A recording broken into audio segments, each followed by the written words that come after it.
Hey everybody, this is Stuart with Wine on the Diamond. Today I'm going to be reviewing the 2021 Harken Barrel Fermented Chardonnay. It's from California. It's 13.5% alcohol by volume, and I've never seen someone put this on a bottle before, so I'm going to comment on it because when I was looking around at this bottle, I was debating whether or not I wanted to do it. I wanted to do something fun like a barrel fermented Chardonnay, and I was looking around at a few of them, but this was the thing that tipped me over.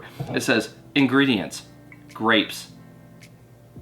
Contains less than 1% of tartaric acid and sulfites. I've never seen someone put that kind of thing on a bottle before. I thought it was hilarious. So I was like, you guys win. You guys get my money today. And we're gonna take a look at this wine. Let's pop it open and see what the color is. All right, so from a color standpoint, I'm going to give you a pale lemon, no artifacts, no cloudiness. All right, on the nose. Whoo, you are a hardcore California Chardonnay. So I'm getting a little bit of apple, I'm getting a little bit of pear.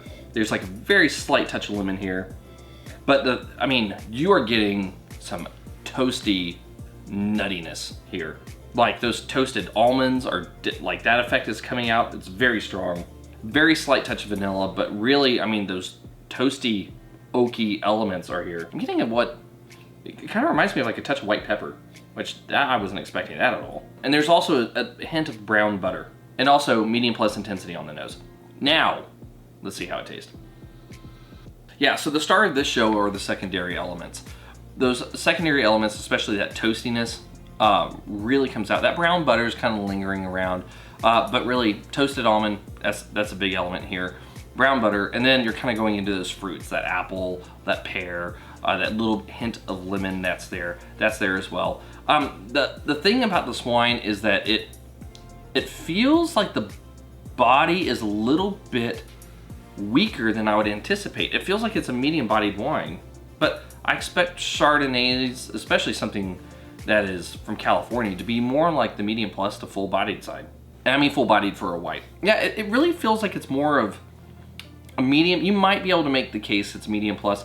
The other thing about it too is that it has a slight unctuous quality. Whenever you first put it into your mouth, it's almost like you kind of have to move it around. Otherwise, there's like a slight, very thin layer of oil that kind of coats your palate, and it takes a little bit longer for the wine to kind of be picked up, like the elements in the wine. I noticed that when I took my first sip, I didn't move it around a lot at first.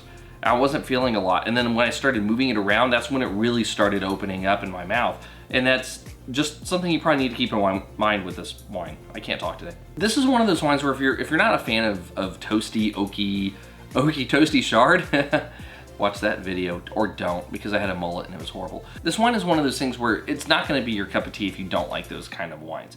However though, I think there are some nice qualities about it, but we really don't know how nice those qualities are until we get to the blick. I'm always trying to find a new way to transition that. So from a balance standpoint, I'm going to give you half a point here. And the reason why is I feel like I need more body. It has a reasonable amount of acid. The acid is medium plus, but that body, after you kind of move it around and all of the aromatics have been extracted and you have everything on the palate, it tastes a little bit watery for me, and I'm not necessarily a fan of that. Length, I'm getting a medium plus finish, so 0.75, but I appreciate those toasty elements. If you don't appreciate those toasty elements, you're probably looking at more of like a medium minus finish, so it'd be 0.25 for you. However, I'm giving it 0.75.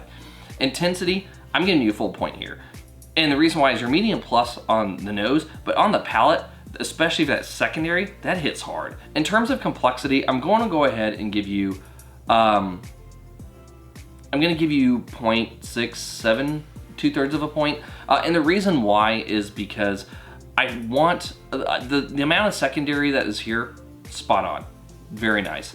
I want more primary. Like I would like a wider range of primary. Maybe if there's a way to get some like peach or nectarine, like some sort of stone fruit element coming into the wine. Maybe if there's a way to get a little bit of melon blended in. You're not, from what I've seen on this bottle, you're not a specific AVA in California, so you have the ability to source from all over and still have it labeled as California. There's a way to blend this out a little bit better that makes it have more primary and kind of stretch it further. I don't know what that does to the secondary. Like I said, I'm not a winemaker, so, but I would say that a little bit more primary would be nice, but 2/3 of a point isn't bad also. With all the scores being out, you're really close to very good. And I'm gonna go ahead and give you very good. But here's what I want you to do. I want you to find a Chablis, and I want you to go get a bottle of this. And I want you to compare what it's like to have a old world, very fruit first driven representation of Chardonnay, and then get this, which is very heavy on the secondary. And then if you want to maybe even like find a middle ground, get a bottle of like Macon Village. And then that will be your like fruity, a little bit balanced, hard on the secondary. That would be a cool Chardonnay flight. So feel free to use that if you have wine friends and you want to do a fun tasting. It'd be interesting to go from like hardcore primary to all the way to hardcore secondary. And feel free to let them know that it was Wine on the Dime's idea. Or not. I mean, you could also pretend you're super cool and know lots about Chardonnay wine pairing events. Anyway, this has been Stuart with Wine on the Dime. If you liked today's review, please like, subscribe, and comment. Have you had the Harken Barrel Fermented Chardonnay from California? I'd be interested to know if you have. Leave a comment below, and I'll see you all again with another review from Wine on the Dime.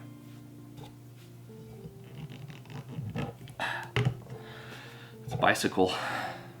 I might be too tired to edit this tonight. I'll just drink another glass of wine. I'll power through.